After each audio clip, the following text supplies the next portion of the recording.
Nella sede di Agripolis di Legnaro, in provincia di Padova, si è svolto un incontro a tutto campo tra i ricercatori, tecnici e produttori di funghi coltivati dal Veneto per fare il punto della situazione sul Pleurotus, più comunemente chiamato sbrisa.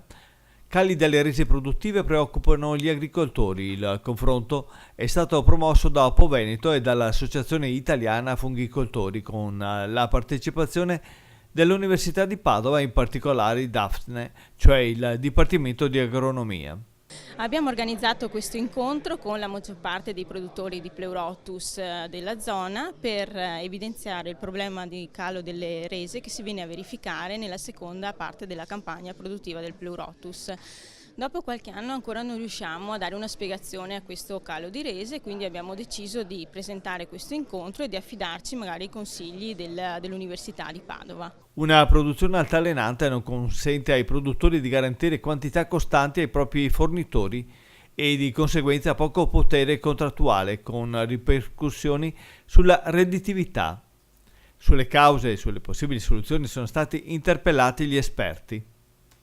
I produttori possono dare una mano alla ricerca innanzitutto parlandosi tra di loro per confrontare i vari problemi e vedere se già tra loro possono trovare una soluzione. Una cosa importantissima è documentare tutto il ciclo di produzione, da quando arriva il composto a quando viene eliminato, documentato a livello di temperatura, umidità, condizioni atmosferiche, e vedere se c'è una relazione fra queste cose e la produzione o l'incidenza di determinate malattie. Fino adesso è stata fatta poca ricerca. Ricerca sul Pleurotus ne è stata fatta poca se la paragoniamo a quella del prataiolo, dove ne è fatto un'infinità. Ne è fatta poco e ne è fatta soprattutto all'estero. In Italia non è mai stata fatta una ricerca sistematica, ma solo qualche cosa a livello di buona volontà di qualche professore universitario, di studenti che preparavano la tesi di laurea. Adesso però le cose sembra che stiano cambiando, perché proprio qua all'Università, alla Facoltà di Agraria di Padova, c'è un istituto che sta interessando alle coltivazioni di funghi sia del prataiolo sia del Pleurotus. Il Pleurotus è il secondo fungo più coltivato e consumato in Italia dopo lo champignon. Il mercato fino a questo momento ha risposto bene.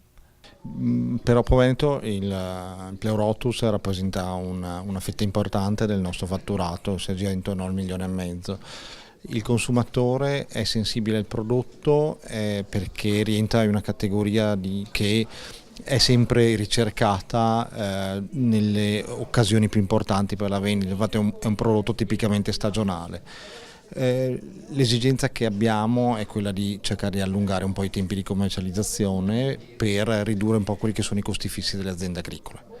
Rappresenta un problema questa diminuzione dei quantitativi della produzione, in particolare nella seconda parte della stagione? Nella seconda parte della stagione è un problema perché si fa fatica a programmare. Se noi vogliamo incontrare le esigenze del consumatore dobbiamo dargli un'offerta continuativa sia in termini di quantità che di qualità. Questo ci permette anche di fare qualche ragionamento sul prezzo e di essere più convenienti.